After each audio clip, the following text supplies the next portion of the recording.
Good afternoon, Finn fans, and welcome back to another episode of AET Fins News. In this episode, we're going to be doing an overall summary of how training camp's going thus far, as well as we're going to be talking about the whole Tom Brady tampering and us losing 2 draft picks for next year and how that's going to impact us this year and moving forward.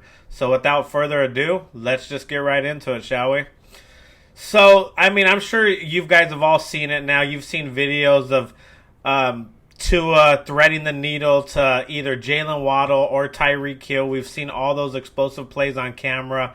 I'm not going to be able to show them to you because I don't want to get a strike on my channel because the YouTube's been really strict about it. But I know you guys have seen it through social media. I've seen it on Twitter. I've seen it on other social media platforms.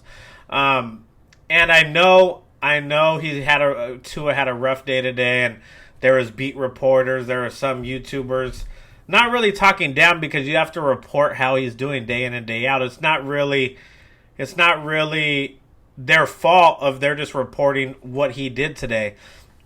But if you looked at overall in the totality of training camp and how it just seems that he's more comfortable, and that could be multiple things.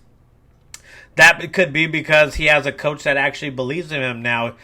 We all know that him and Brian Flores, they didn't click as a head coach and quarterback tandem. And in this league, if you want to be good for a sustained amount of time, there's usually always a good quarterback and a good coach tandem pairing up together that is getting along, that is understanding each other, and don't have these rifts in the locker room like we heard after Brian Flores was let go. And I know a lot of people are saying Miami Dolphins should have never let that out, and I agree totally.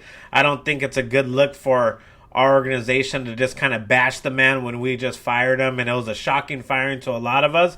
But they obviously didn't have a good working relationship, and maybe that made Tua stress out. Maybe that's why he tried to do things that was out of his comfort zone to try to make a play, and it actually made him look worse than what he really is. Now it seems like he's more comfortable with Mike McDaniel. Just him airing out that bomb you've seen to Tyreek Hill, and it was, I got up out of my seat. I was pretty excited about that play just because the Tyreek Hill did not have to wait for the ball. He didn't have to jump up to the ball. It just landed right in his breadbasket, and I just want to see Tua take those chances in the games, because for the most part, he wouldn't even take that deep shot in the game. He would throw underneath, or he would throw a little crossing route, and I believe it's because he didn't want to make a bad mistake. He'd rather just get that first down because of how Brian Flores was coaching the team and how he built it in his head what he wanted his quarterback to be. Now he's playing a little more free. He's probably having confidence because he has more playmakers on the field. It's a lot different than trying to make players great instead of just having these great players like a Jalen Waddle. He was phenomenal last year, but that was really our only big playmaker besides Mike Gesicki a few games, but then he disappeared. Devontae Parker would make some plays, but Tua collectively hasn't had this talent around him in offense in his NFL career, and now that we see it, it's more of like he's just confident in throwing the ball to those guys. He's confident of throwing it over the top of a defense and letting Tyreek Hill run under it, as we've seen in that training camp video. If you've seen the other training camp video where he's rolling out to the right, turns his hips, and he fires a ball where only Jalen Waddle could catch it, that's another positive sign. So the positive signs are outweighing the negative. And like I said, I know his performance today, as we speak, it wasn't a good performance. And it's not the all-in be all. No quarterback in this league is perfect every day, day in and day out, especially in training camp where they're trying to, work back into game form. So I don't think that today was nothing to worry about as far as Tua's growth. It's obvious that just seeing little things in videos, he's gaining that confidence. You can see it where he manipulates the safety's eyes on one play where he knew where he was going to go the whole time, so he wasn't really reading the defense during the play. He pre-snapped, knew where the safety was. He knew he was going to look the safety off and then twist his head and fire a shot to Tyreek Hill on the sideline, and that's exactly what he did. Tyreek Hill made a great play. Again, right in his breadbasket Tyreek never had to slow down. He got his 2 feet in, and those are the kind of plays we're going to need to see during the games to really see Tua's growth. And I believe, like I said, today was no, like, he wasn't taking a step back. I mean, he just had an off day, and people have off days. And you got to realize, too, our defense, guys, is really good. I know we don't have our corners fully healthy, but we have Xavier Howard practicing. Byron Jones isn't. We know the struggles. Noah has had. Trill Williams is playing all right, but I know some corners will get burnt because we don't have Byron Jones and Xavier Howard. But the way Miami's offense has been doing against the defense, I mean, you got to give them credit. I mean, it is a new offense they're learning. I know they're going to be doing the same system that Tua's been running the last year.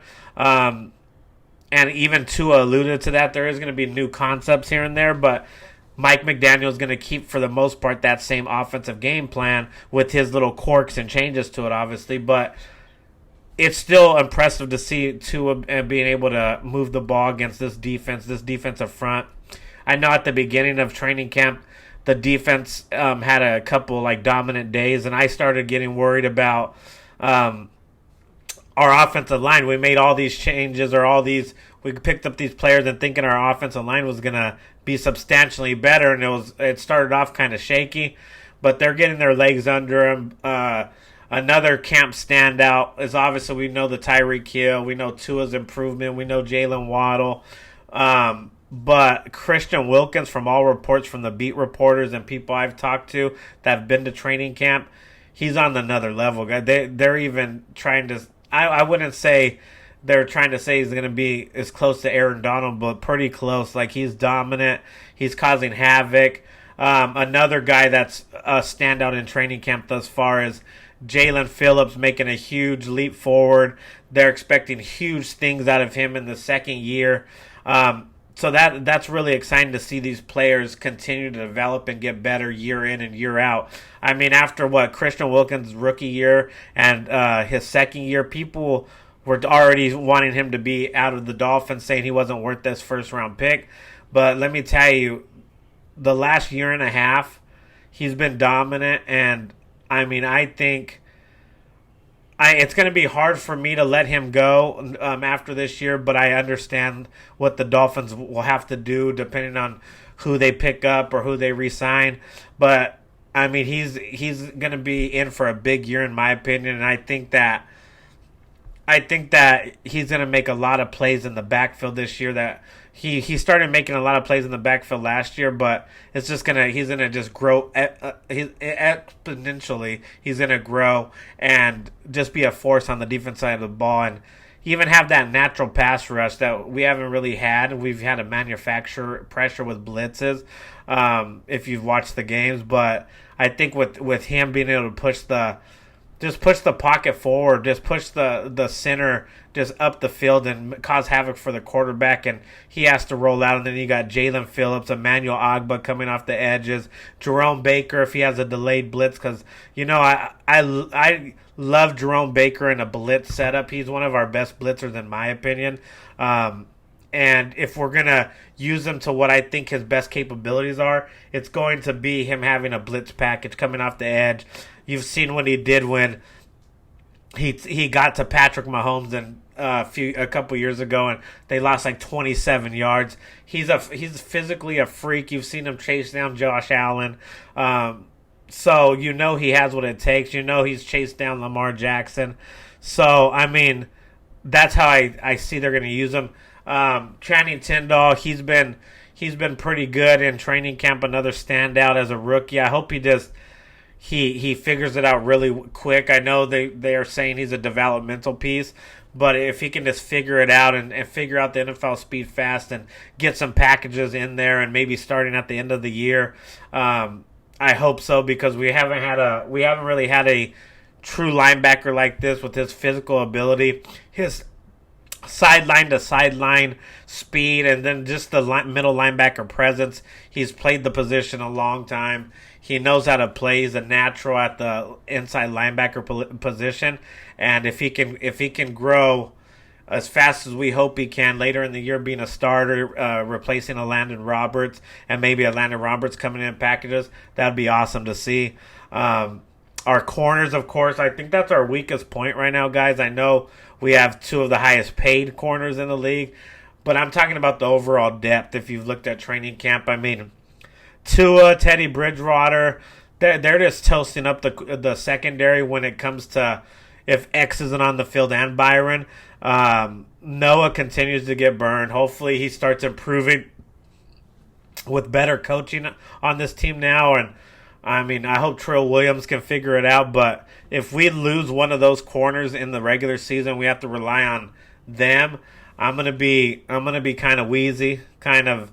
I don't know what's going to happen because the quarterbacks in this league, especially in the AFC, are so good. They're just going to pick on that guy, and they're going to have to prove to that quarterback we're facing that day that they're going to be able to cover consistently, or they're just going to keep going to that side.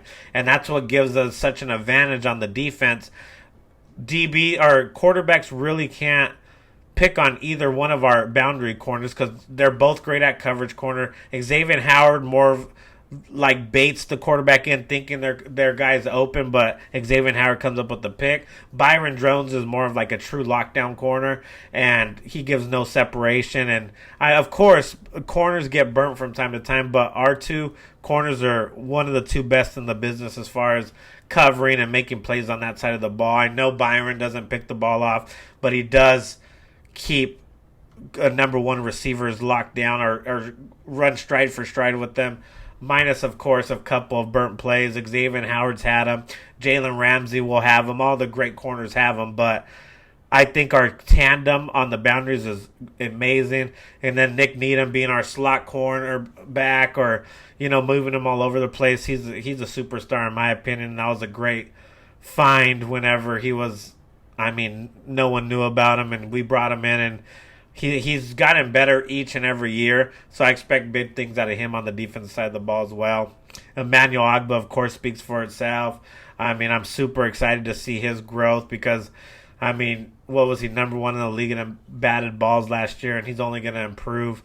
He's been a great Dolphin since he's been here, and I'm so happy we're able to keep him because he is really the heart and soul of our defense, I believe, as far as our line goes on the defensive side. He's the heart and soul of it, and I was just happy to see him stay on this team. But overall, as far as the summary goes for training camp, just to recap, guys, I am super excited for this year. I feel like I feel that just listening to the people that have been in the building, watching these practices, talking to a few of them, talking to or looking at the beat reporters, how they feel. I think Tua has improved greatly in the offseason. I think more so of improvement. I think he is actually confident in this roster as far as the offense side of the ball with all the weapons he has. Still has Mike Gesicki. We got Cedric Wilson Jr. We got Tyreek Hill, of course, making plays. Jalen Phillips is just getting more confident. I think bringing Tyreek Hill here, of course, it's amazing because of his talent. He's a great talent, an all-time great talent. Can blow off the top of the defense. Can take a slant of 5 yards to 80 yards to the house. Can do it all. But what Tyreek Hill has brought to this team is showing them how to be a winner. This team hasn't had that in 10 years, just showing them the right way to do things in practice, how to practice hard, how to practice like you're going to play in the games. Bringing that confidence of Jalen Waddle to take his game to the next level, and we see it in training camp. If you guys seen that play when Xavier Howard was guarding Jalen Waddle, and he did just a little, not even a crossing route, it was almost like a slant. Xavier Howard was all over him. Tua threw a perfect ball, and ball placement is going to be a key this year because from time to time he struggled with ball placement last year, but the ball was right on the money. Jalen Waddle beat Xavier Howard. Xavier Howard was trying to keep him from getting inside of him, and Jalen Waddle did everything in his power and got inside and made a beautiful catch. And that's what Tyreek Hill brought. That he just brought that dog mentality and made these players have that dog mentality. And I think it's paying dividends even in Tua's play because he's more confident now. Tyreek Hill's brought that out of Tua, that confidence that we haven't seen in the last 2 years with Tua. So I'm expecting huge things for this offense. I can't be any happier. And like I said one more time, guys, it does not matter what happened today and Tua's performance, because what we've seen so far, I mean, he should only get better week in and week out as he gets more familiar with Mike McDaniel's style of offense. And I feel like the sky's the limit for him this year. If he starts putting together 1, 2, 3 good games, that's just going to build his confidence more, where he knows that what he can do in this league, and the sky's the limit, like I said. And we'll be doing a video next time about, based on the training camp thus far, what is Tua's realistic expectations this year, and we'll be coming out with a video and posting that probably either the end of this week or the beginning of next week, just depending on my schedule. It's been kind of hectic with my schedule lately. That's why I haven't been on as much as I want to, but we're going to start changing that, especially preseason starting, and we're going to talk about every game, even if it is preseason, then talk about during the season when it starts, talking about after every game our instant reaction and previews to each game. We do videos, so just expect more and more videos as the season's starting to pick up. We'll be on twice a week. But the last thing we're going to be talking about before I head off is, I know you guys have all heard about the Tom Brady tampering violation, and it came out with the Brian Flores lawsuit. That's when we first heard about it. And then it kind of died down. We weren't really talking about it at all anymore. But the NFL has came down on the Miami Dolphins. We lost our first and third round pick next year in the draft. I know, boy, Chris Greer's upset. He loves those draft picks. And, I mean, we kind of knew this was coming, guys. We knew we were going to get hit with some kind of either fine or loss of picks, right? But, it's a tough one. This is why, no matter where you're at on this Miami Dolphins team, where you believe in Tua or waiting to see if Tua's the guy, this is why all of us in this community need to band together and just root for this kid that he's our franchise quarterback. Because with us losing the first and third round pick of next year, I know we still have picks, but that will hurt a lot in trying to go up and getting a franchise quarterback. So we got to hope that this kid balls out this year, which I have all the confidence in the world that he's going to, because we don't have the luxury of having those picks to try to trade up to get a quarterback or trade with someone to get their franchise quarterback, with losing the first and third round pick next year. So, I mean, I know it was tough for the Dolphin fans, for the Dolphins organization, because that's what they've been stockpiling as draft picks just in case they needed to go up and get a new player. But at the end of the day, guys, we're just going to have to root for this kid. We come together. We've seen enough plays in training camp. I'm not calling him my franchise quarterback yet. I have an expectation. That's why we're going to do the other video regarding those expectations. But I have enough confidence in what I've seen to believe that he's going to give us a chance. He's going to give us a chance to win. He's not going to be the reason why we lose, but we need him to be the reason why we win sometimes. And that's what I'm hoping we see this year, to silence all the doubters and go into next year knowing we don't need a quarterback. So even though we lost one first-round pick, one third-round pick, we're still in good shape with the players we have. We can re-sign a couple more players in this offseason and just build from there. But it's going to help once we know he's our franchise quarterback. And that is truly what I hope he proves this year, and just gives everyone in this Dolphins community hope for the future. But other than that, guys, that's going to be it for this one. I appreciate each and every one of y'all sticking with me. I know I haven't been on lately. I just had crazy times right now. So I finally found some time to get on and jump on just to talk to you guys about what I've seen for training camp. Because even though I'm not on, guys, I'm still watching. I'm still listening. I'm still getting things from the organization. I'm still talking to people about it daily, because I'm so pumped up for this season and for us to get this season going. I know tomorrow starts preseason with the Raiders and Jaguars, I believe. So it's going to be good just to have football back, even though it is the first preseason game of the year. So we got exciting times, guys. And like I said, our next video is going to be probably a realistic Dolphins expectations and what needs to be done for everyone to be silent and us knowing that Tua is the guy. But other than that, if you guys are new to the channel, please hit that subscribe button. Let's grow this channel organically and keep that ball moving. As far as you that are subscribed, I appreciate each and every one of y'all. I love y'all. And if you can hit that like button, that would be greatly appreciated, guys. So I'm out. Fins up. Peace.